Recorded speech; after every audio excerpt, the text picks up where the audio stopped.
আবরণ প্রিয়ম ভেতরে চলে যায়। মেন ডোর হাট করে খুলে রাখা। দরজার পাশেও কয়েকজন গার্ড দাঁড়িয়ে আবরণের কপাল কুঁচকে আসে। চারপাশে এত লোক কেন? এই সুভাষ আহমেদ এত ভীতু? তাদের জন্য এত আয়োজন করে রেখেছে, অথচ আবরণের হাত খালি। ঠোঁটে করে তাচ্ছিল্যের হাসি ফুটে ওঠে আবরণের। লিভিং রুমে পা রাখতেই দেখা যায় একজন সুদর্শন শ্যামবর্ণের যুবকের সাথে, যে কিনা থুতনিতে পিস্তল ঠেকিয়ে সোফায় বসে আছে। আবরণ প্রিয়ম দুজন দুজনের দিকে চাওয়াচাওয়ি করে। আবরণ জাহিদ, প্লিজ সিট হেয়ার। পিস্তলে ফু দিয়ে নিজের সামনে বসার জন্য ইশারা করে সুভাষ। আবরণ প্রিয়ম নিজেদের জায়গা থেকে সরে না, একইভাবে দাঁড়িয়ে থাকে। এতে সুভাষ হালকা হাসে। চিরল দাঁতের সেই হাসি যে কোনো তরুণীর মন কেড়ে নিতে তৎপর যেন। নিশ্চয়ই জামাই আদর করতে ডাকিস নে। ডিল করতে ডেকেছি, বস। সেটাই, কি ডিল সেটাই বল। আগে বস তো। প্রিয়ম আবরণ এগিয়ে এসে একটা সোফায় বসে পড়ে। বাইরের অবস্থা যতটা না নাজেহাল, ভেতরে ততই উন্নতি দেখা যাচ্ছে। সুভাষ আহমেদ তো কাঁচা খেলোয়াড় নয়, তার কাছে এসবই আশা করা যায়। লুকিয়ে চুরিয়ে আর কতদিন থাকবে? একদিন না একদিন এসব থেকে তার বের হতেই হবে। সেদিনই সে পুলিশের হাতে পড়বে। নীরজ জাহিদকে নিয়ে আসলে না কেন? সময় মতো পৌঁছে যাবে। সুভাষ নড়ে চড়ে বসে। আবরণ শান্ত কণ্ঠে শোধায়, কাকে যেন দিবি বলেছিলে? তোকে বেশিক্ষণ দেরি করাবো না, শুধু নীরজ জাহিদ আসুক, দেন তোর জিনিস তুই নিয়ে যাবি। আবরণ স্থির দৃষ্টিতে তাকিয়ে থাকে। ভেতরে ভেতরে জ্বলে ওঠে সে। তাকে নাকি অপেক্ষা করতে হবে? কি এমন জিনিস দেবে সুভাষ? সেটা কি খুবই মূল্যবান নাকি? বস, নীরজ জাহিদ। কারোটাকে সবাই মাথা ঘুরিয়ে তাকায়। নীরজাই দাঁড়িয়ে আছে, তার চারপাশে সুভাষের দলের লোকজন বন্দুক হাতে দাঁড়ানো। এক কথায় নীরদ এখন গান পয়েন্টে। নীরদের মুখ থমথমে, রাগান্বিত দৃষ্টিতে আবরণকে দেখছেন তিনি।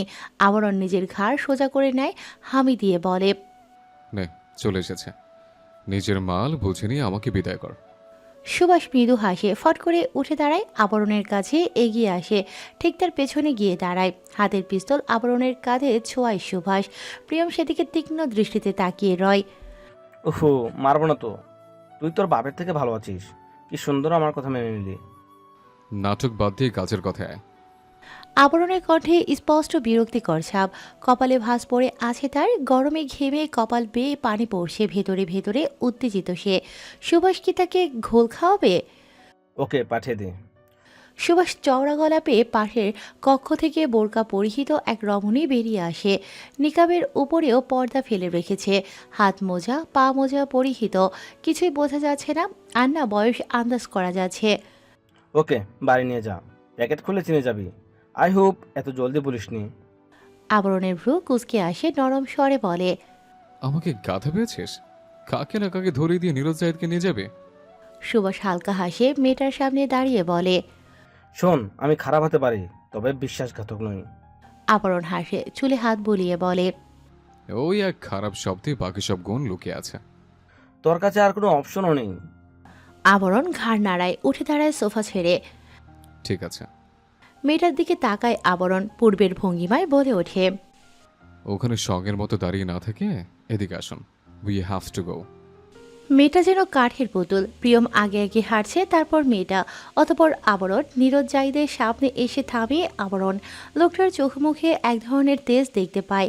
তৃপ্তির ঢেকুর তুলে আবরণ নীরজ জাহিদের গালে দু হাতে হালকা চাপড় দিয়ে ঠোঁট দুটো পাপ্পি স্টাইল করে নিজের সেই স্থান ত্যাগ করতে করতে বলে। এক মুহূর্ত দাঁড়ায় না আবরণ। প্যান্টের পকেটে দু হাত পুরে নিঃশব্দে হাসতে হাসতে বের হয়ে আসে বাড়িটা থেকে।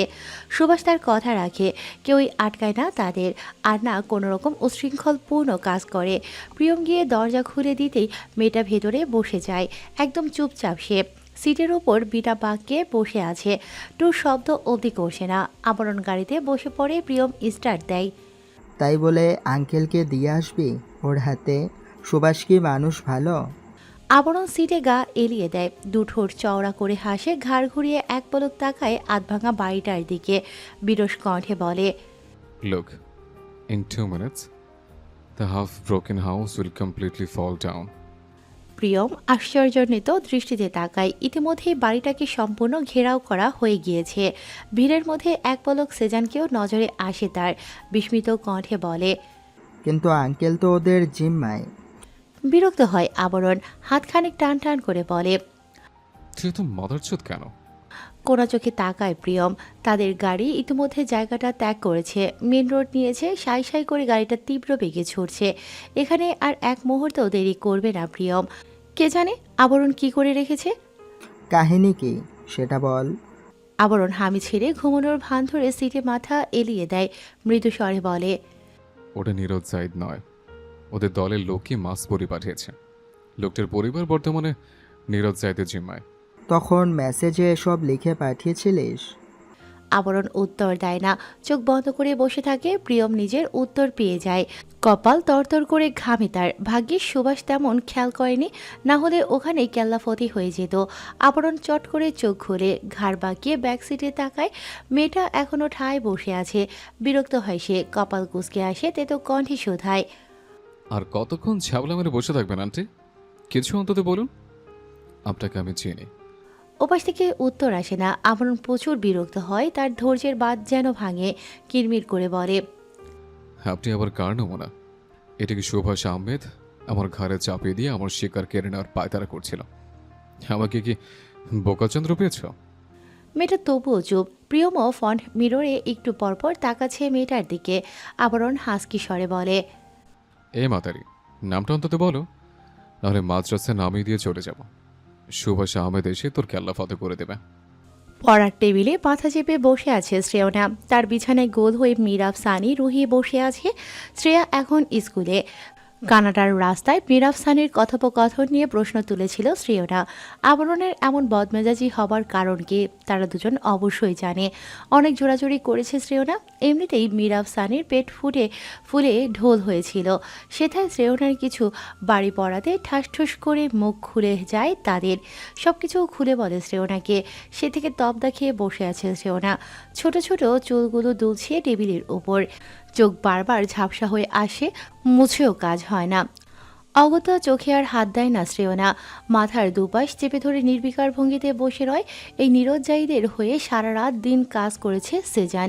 ওমন নোংরা লোকের আগে পিছিয়ে তার ভাই ঘুরছে, তাকে বিপদের হাত থেকে রক্ষা করছে, সবসময় সাথে থাকছে। ছি, এরা তো নর্দমার কীট। তবে তার ভাইটা কবে থেকে অমন লোকের পাল্লায় পড়ল? সে যেন কি সেরকম হয়ে যাবে? তার ভেতরটা নীরদের অন্তরের ন্যায় কয়লা হয়ে যাবে। এটা সে কিছুতেই হতে দেবে না। আজই সেজানের সাথে কথা বলবে, হয়তো সে নীরজ জাহিদের পিছু ছাড়বে, না হয় পরিবার ছাড়বে। অমন লোকের জন্য কাজ করে নিজের পাপ কেন বৃদ্ধি করবে? শুধু শুধু এত এত শত্রু অর্জন করছে চারপাশ থেকে, যা তার খারাপটাই বয়ে আনবে, মঙ্গলজনক কিছুই না। বিছানার ওপর হাত পা ছড়িয়ে ছিটিয়ে শুয়ে আছে মিরাব।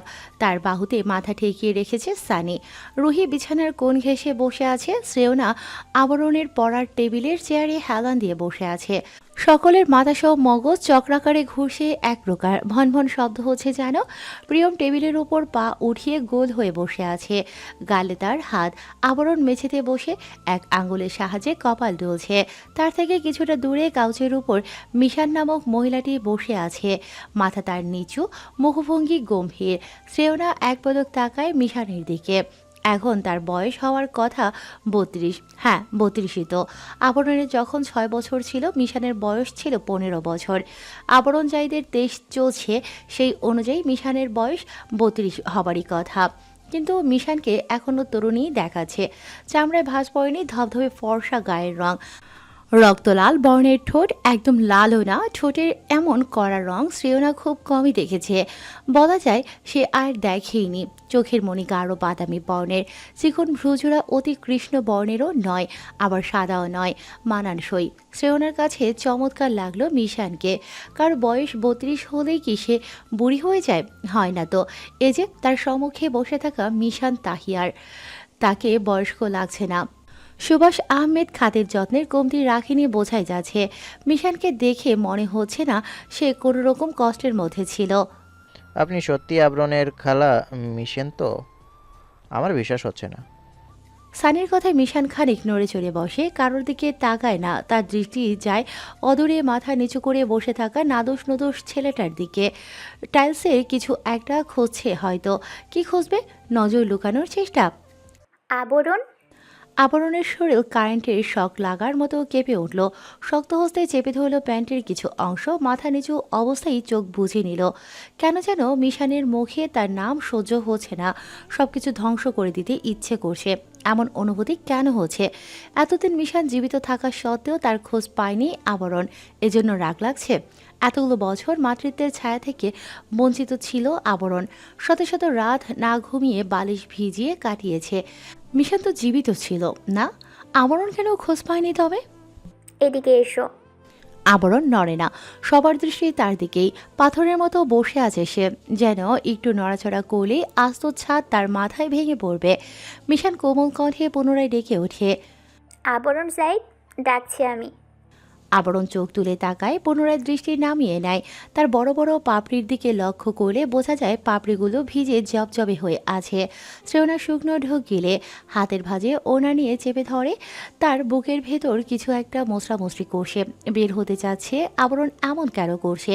ওটা তো মিশান, তার মায়ের বোন। তবে এত অনীহা কেন? নাকি আড়ষ্টতা চেপে ধরেছে তাকে? সেদিন তোমার বাবার কোনো দোষ ছিল না আবরণ। মিশান তাহিয়ার যেন বোমা ফাটায়। সকলেই চমকিত নেত্রে তাকায় তার দিকে। আবরণের দৃষ্টি মিশানের অক্ষি কোটরের সাথে মিলিত হয়।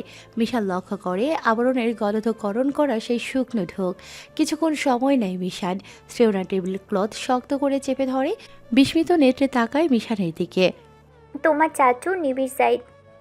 ঢোক গিলে মিশান দৃষ্টি এদিক সেদিক ঘোরায়। তার কথায় সবাই নড়ে চড়ে বসে। প্রিয়ম নিজেও হতবাক। রুহি বিছানার চাদর চেপে ধরে তাকিয়ে আছে, তার দৃষ্টিতেও রাজ্যের বিস্ময়। মিরাব সানির মাথায় হ্যাং ধরে গিয়েছে, ভ্যাবলার মতো তাকিয়ে আছে মিশান তাহিয়ারের দিকে। সেদিন রাতে তোমাকে খাইয়ে লুবানার কাছে দিয়ে আসি। কথা ছিল দুলা ভাই আর তোমার চাচুকে খাবার খাইয়ে নিজের কক্ষে যাব। ততক্ষণে তুমি ঘুমিয়ে গিয়েছিলে। একা কখনোই তোমাকে রাখতাম না আমি। নীরজ জাইদ পুলিশের একজন সৎ কর্মকর্তা হওয়ার দরুন তার শত্রুর অভাব ছিল না। যদিও জাইন ভিলায় প্রবেশ করার সৎসাহস কারোরই ছিল না। সম্পূর্ণ এরিয়া কড়া সিকিউরিটির ভিতরে রাখা হতো। তবুও আমার মন মানে না, তোমাকে একা রাখতে ইচ্ছে হয় না। নিজের অবহেলার জন্য অমন সুন্দর বাচ্চাটার যদি হঠাৎ কিছু হয়ে যায়, আমার কলিজা কেঁপে উঠত। থামে মিশান, পুনরায় দৃষ্টি ডানে বামে ফেরায়। আজকাল অল্পতেই হাঁপিয়ে যায় সে। খাবার শেষ করে নিবিড় সাইদ আর্জি জানাই। স্টোর রুমের পুরাতন আলমারিতে একটা ব্যাগ রাখা আছে। সেখানে খুবই গুরুত্বপূর্ণ কিছু জিনিস রয়েছে, যা লুবানাকে দেখানো যাবে না। আমাকেই নিয়ে আসতে হবে। বলা বাহুল্য, তারা আমাকে স্নেহ করত। বোনের মৃত্যুর পর কোনো মেয়ে তার পরিবার ছেড়ে বোনের বাচ্চাকে সামলানোর দায়িত্ব নেয়। হয়তো তারা এমন ঘটনা দেখেনি। আমার প্রতি একটু বেশি ভরসা ছিল তাদের দুই ভাইয়ের। যদিও নীরজ সাইন বারবার নিষেধ করছিল, ওসব জিনিস এখানে আনতে বারণ করছিল। আমি বুঝিনি।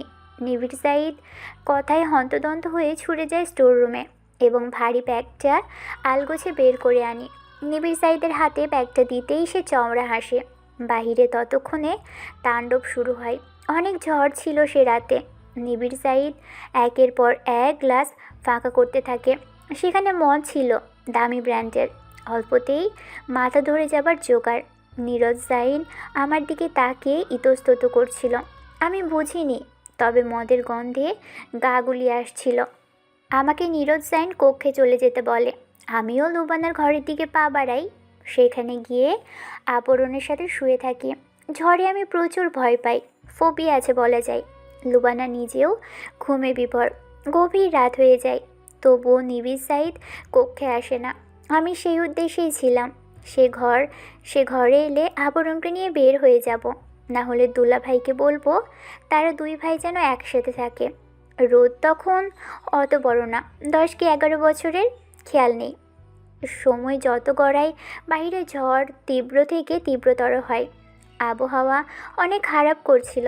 এরই মধ্যে নিবিড় সাইদ নিজেই ড্রিঙ্ক করার সাথে সাথেই নীরজ সাইদকেও ইচ্ছে মতো ড্রিঙ্ক করায়। নিবিড় সাইদের চরিত্রে সমস্যা আছে, আগে থেকেই ছিল। জাইদ ভিলায় 18 বছরের এক মেয়ে কাজ করত। তাকে নিবিড় সাইদ রেপ করে মেরে গুম করে দিয়েছে। এসব আমি পরে জেনেছি সুভাষ আহমেদের থেকে। মধ্যরাতে দরজার শব্দ হয়। আমার ঘুম পাতলা ছিল। আবরণের ছোট্ট মাথাটা ছিল আমার বুকে। তাকে আষ্টে পিষ্টে জড়িয়ে ধরে শুয়েছিলাম। লুবানা তখন গভীর ঘুমে তলিয়ে আছে। আবরণকে কোনো মতে সরিয়ে তস্ত পায়ে গিয়ে দরজা খুলি। সঙ্গে সঙ্গে হাতে হ্যাঁচকা টান অনুভব হয়। হুড়মুড় করে পড়ে যেতে নিয়ে আমি আতঙ্কে শরীরের ঘাম ছুটে যায়। সামনে নিবিড় সাইড দাঁড়িয়েছিল, চোখে মুখে ক্রূর হাসি। লিভিং রুমে তাকাতেই নীরজ সাইদকে নজরে আসে। অচেতন হয়ে সোফায় শুয়ে আছে। বোঝাই যাচ্ছে একটু বেশিই খেয়ে নিয়েছে। অবাক তো তখন হয়েছি যখন দেখি নীরজ সাইদের আদলেই অপর একজন লোক দাঁড়িয়ে আছে আমার সামনে। মুখ দিয়ে শব্দ বের করতে চাইলেও কাজ হয় না। টেনে হিঁচড়ে নিয়ে যায় নিবিড়। দরজায় পা দিয়ে শব্দ করি, সেই আওয়াজে আবরণ উঠে পড়ে। আমাকে টেনে নিয়ে যেতে দেখে এক প্রকার খাট থেকে দৌড়ে আসে। ততক্ষণে পাশের রুমে নিয়ে গিয়ে দরজা আটকে দিয়েছে নিবিড়। আবরণ বারবার দরজা ধাক্কাচ্ছিল। আমি শুধু হতবাক হয়ে তাকিয়েছিলাম। ভয়ে আতঙ্কে শরীরে কম্পন ধরে। এতটুকু আমি বুঝতে পেরেছিলাম আমার সাথে কি হবে। মানতে নারাজ ছিলাম। নীরজ সাইদের মতো নিবিড়কেও সম্মান করতাম আমি, যথেষ্ট ভালোবাসতাম। আমার পরিবারের পরে ওরাই অভিভাবক ছিল আমার, কিন্তু শেষ রক্ষা হয়নি। আমার কিশোরী শরীরের প্রতি তাদের ঝোঁক ছিল তীব্র। চিৎকার শুনেনি, আমার কণ্ঠ দিয়ে বের হওয়া আর্তনাদ তাদের শান্ত দিচ্ছিল। লুবানা হয়তো তখন বের হয়ে এসেছিল। সেও দরজা খোলার চেষ্টা করেছে, তবে পারেনি। আবরণকে আগলে নিয়েছিল।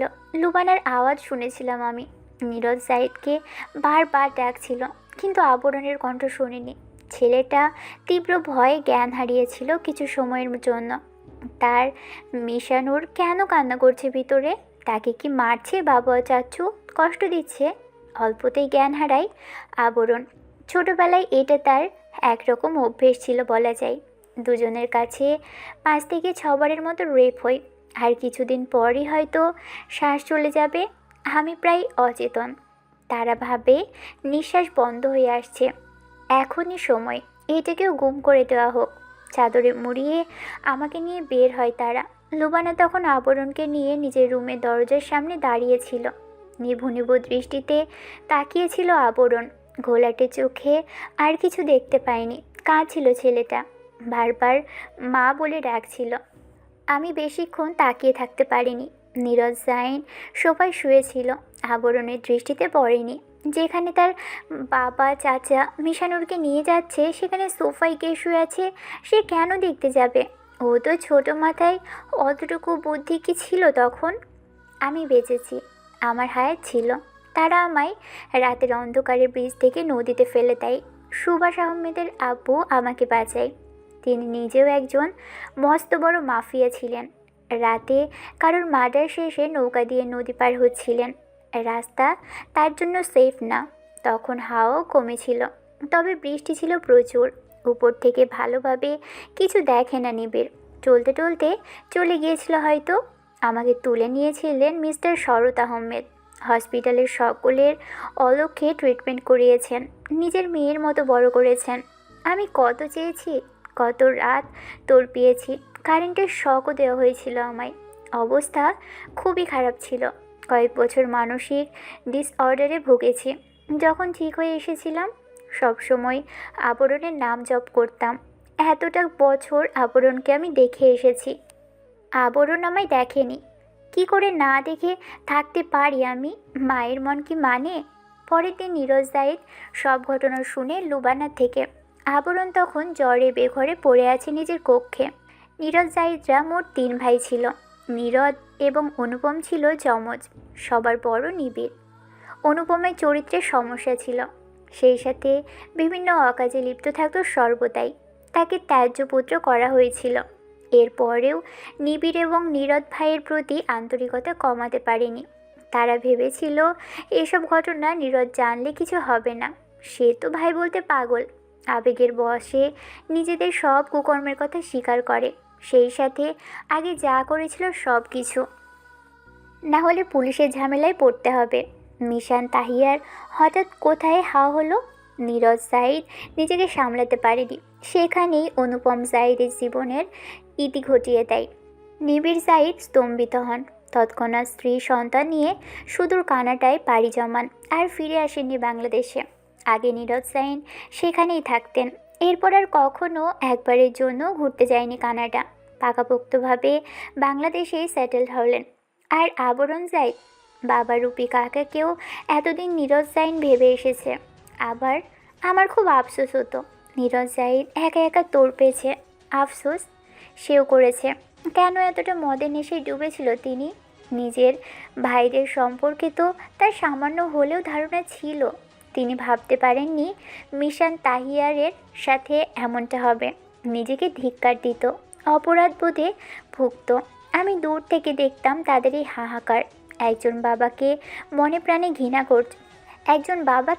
প্রাণে ঘৃণা করছে, অপরজন ছেলের ভুল ভাঙায় না। আমি নিজেও আফসোস করেছি প্রতিনিয়ত। আমাকে বাইরে বের হতে দেওয়া হতো না, যেহেতু আমি মানসিকভাবে বিপর্যস্ত ছিলাম। শুধু দেখতাম, তোমাদের সবার সম্পর্কে খোঁজ নিতাম আমি, যা শরৎ আহমেদ আমাকে এনে দিতেন। তার মৃত্যুর পর সুভাষকে আমি আগলে নিয়েছিলাম। বাবার কথা মতো সুভাষ কখনো খারাপ ব্যবহার করেনি আমার সাথে, বেশি তোষামতো করেনি। ছাড়া পেতে চাইতাম আমি। সুভাষ তার লক্ষ্য পূরণ করতে চাই, নীরজ জাইদকে চাই, তাই জিম্মি রেখেছিল আমায়। ঘন ঘন শ্বাস নেয় মিশান। শ্রেয়রা কম্পিত হাতে এক গ্লাস পানি ধরে তার সামনে। এটারই যেন দরকার ছিল। ঢক ঢক করে সম্পূর্ণ গ্লাস খালি করে দেয় মিশান। চোখ বেয়ে গড়িয়ে পড়া পানিটুকু শ্রেয়না যত্ন সহকারে মুছে দেয়। হাঁটু গিরে বসে মিশানের সামনে।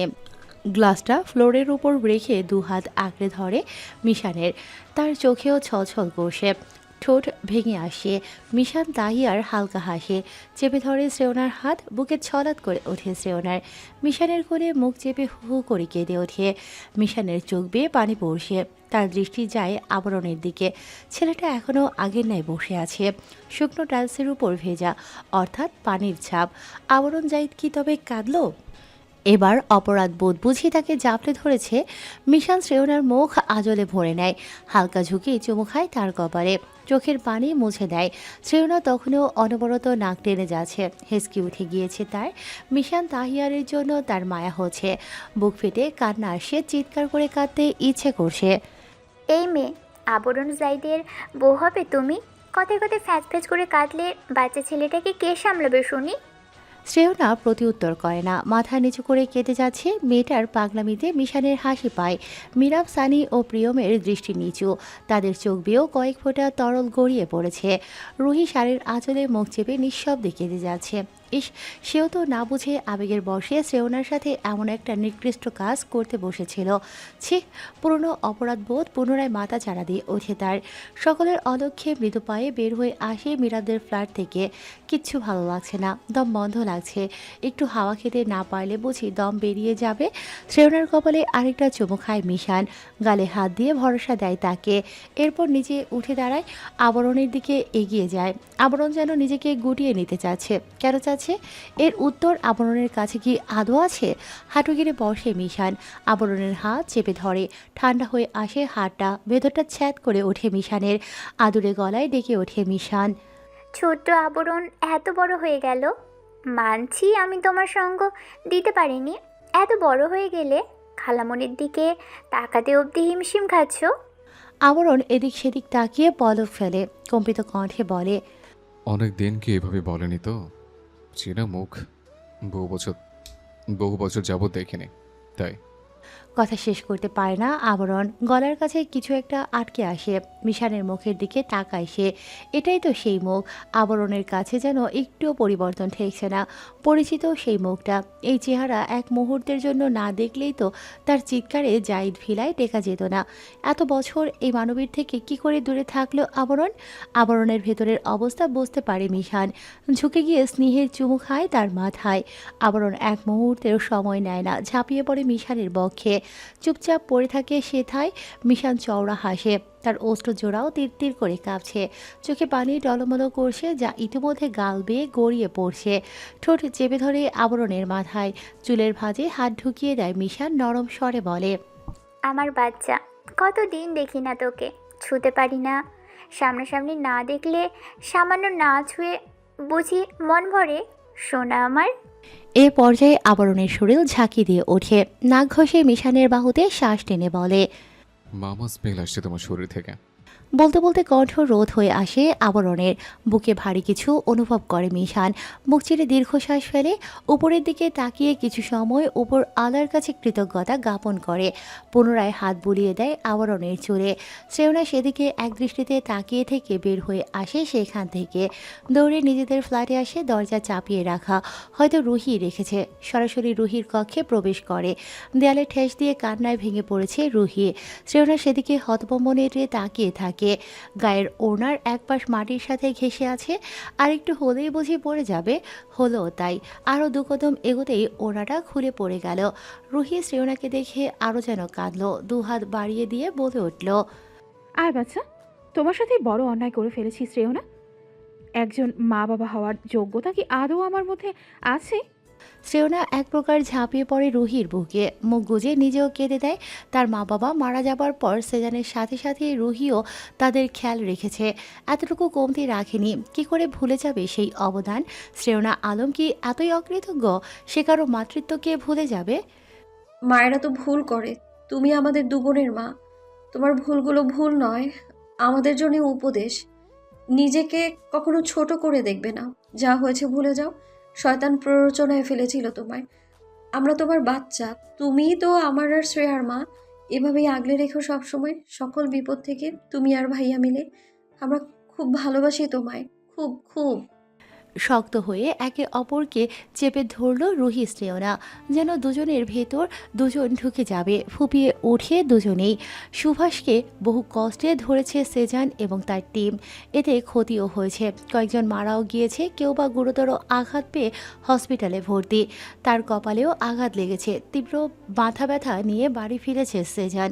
নিজের কক্ষের সামনে আসতে শ্রেয়নার কথাগুলো শুনতে পায়। পাজরা সেখানেই থামে তার।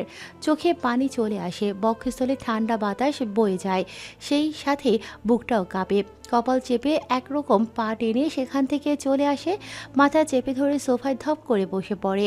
তখনও নিজের কক্ষ থেকে প্রাণপ্রিয় অর্ধাঙ্গিনী ও সন্তান সমতুল্য স্নেহীন বোনের ফুপিয়ে কান্নার আওয়াজ ভেসে আসে। ভেতরটা হাঁসফাঁস করে ওঠে সেজানের। সুখে বুঝি কান্না পায়। নিজের গালে হাত রাখে সেজান, পরপর চোখের সামনে হাত মেলে ধরে। তবে এই পানি কিসের? তৃপ্তির আর আনন্দের। সেদিন রাতে মিশান তাহিয়ারের থেকে এক মুহূর্তের জন্য দূরে সরেনি আবরণ। মিশানের বাহু আঁকড়ে ধরে বাচ্চাদের মতো পড়েছিল। মিশান একটুও বিরক্ত বোধ করেনি। সারা রাত চোখের পানি ফেলেছে, আনন্দের কান্না, তৃপ্তিতে তার অন্তর কাঁপছিল। এত বছর পর আবরণ জাহিদকে সে পেয়েছে। ছোট্ট বাচ্চাটা এখন কত বড় হয়ে গিয়েছে। ইচ্ছে থাকা সত্ত্বেও বুকে নিয়ে ঘুমোতে পারেনি, একটু আদর দিতে পারেনি। ছেলেটা কিভাবে স্কুলে যেত, মাঝ রাস্তায় দাঁড়িয়ে থাকতো। কত মা তাদের বাচ্চাদের নিয়ে পার্কে আসতো, স্কুলে, কোচিংয়ে। আবরণ জাহিদ ফ্যালফ্যাল করে শুধু দেখতো। বড় বড় চোখ দুটো থেকে পানি গড়িয়ে পড়তো। ফুপিয়ে কাঁদতো ছেলেটা। মিশানের বুকে মোচড় দিত এসব দেখে। যদি সব রেখে ছুটে গিয়ে জড়িয়ে ধরতে পারতো, কি শান্তি মিলত তার পক্ষে। শেষ রাতের দিকে মিরাব, সানি ও প্রিয়ম রোমে আসে। 3টা মাস্টার বেডরুম রয়েছে ফ্ল্যাটটায়। প্রিয়ম নিজের মতো গিয়ে শুয়ে পড়ে। সানি, মিরাব একে অপরের দিকে তাকিয়ে পর মুহূর্তেই আবরণকে দেখে। এমন শান্তির ঘুম কমই ঘুমিয়েছে সে। ছোট্ট বাচ্চাদের মতো মিশানের বাহু চেপে ধরে রাখা, অপর হাতে নিজের গালের ওপর ঠেসে দিয়ে রেখেছে। এক পলক সেদিকে তাকিয়ে কক্ষ থেকে বের হয়ে আসে তারা। তাদেরও ঘুমের প্রয়োজন, মাথা ব্যথা করছিল। আজকের সকালটা অন্য সকল দিনের চেয়ে সুন্দর এবং প্রাণবন্ত। আবরণ জাহিদের কাছে বিরক্তকর পাখির কিচিরমিচির শব্দও যেন আজ তার কানে মধু ঢালছে। ঈদের সকালে হুট করে চোখ খুলে গেলে যেমন তড়িঘড়ি করে বাচ্চারা লাফিয়ে ওঠে, আবরণও এক লাফে খাটে উঠে বসে। মাথা চেপে ধরে এদিক সেদিক তাকায়। দেয়াল ঘড়িতে 9টার কাঁটায় এসে টিকটিক করছে। দ্রুত বিছানা ছাড়ে আবরণ। হন্তদন্ত হয়ে কক্ষ থেকে বেরিয়ে আসে। পড়ে যেতে নিয়েও নিজেকে সামলে নেয়। কিচেন থেকে টুংটাং শব্দ ভেসে আসে। আবরণ সেখানে আসে। মিশান উল্টো দিকে মুখ করে কিছু একটা নাড়াচাড়া করছে, তাই আবরণকে তার চোখে পড়েনি। কিন্তু মিরাব, সানি ক্যাবিনেটের উপর বসা ছিল। দুজনের হাতেই একটা করে বাটি। মিরাব কষা মাংস চিবোচ্ছে, সেটা তার মুখে এখনও ভরে রাখা। সানির বাটিতে ফিরনি। আবরণকে দেখে তারা খাওয়া ভুলে ফেলিয়ে তাকিয়ে রয়। সানি গলা খাকারি দিয়ে বলে, চোরের মতো মুখ করে আছিস কেন? মদ খেয়ে এসেছিস নাকি? চোখ মুখ দেখে মনে হচ্ছে 8-10টা ষাঁড়ের সাথে যুদ্ধ করে আসলি। আবরণের বদ অভ্যাসের মধ্যে অন্যতম হলো রাগ উঠলে হাতের কাছে যা পায় সেটাই ছুঁড়ে মারে। এবারেও হলো তাই। কিচেনের দরজার সাথে লাগোয়া ফ্লাওয়ার ভাসে সাজিয়ে রাখা আর্টিফিশিয়াল ফুলের গোছা তুলে ছুঁড়ে মারে সানির মুখ বরাবর। আতঙ্কে সানির চোখ জোড়া বড় আকার ধারণ করে। বাটির মতো বাটি রেখে তড়িঘড়ি করে নেমে পড়ে কেবিনেট থেকে। ফলস্বরূপ ফুলের তোড়া উড়ে গিয়ে মীরাবের মাথায় পড়ে। হতভম্ব নেত্রে তাকিয়ে রয় মীরাব। মিশান শব্দ পেয়ে ঘাড় ঘোরায়। তিনজনের অবস্থা বুঝে নেয় সূক্ষ্ম দৃষ্টিতে। খুন্তি নিয়ে এগিয়ে আসে মীরাবের কাছে। বেশি ব্যথা পেলে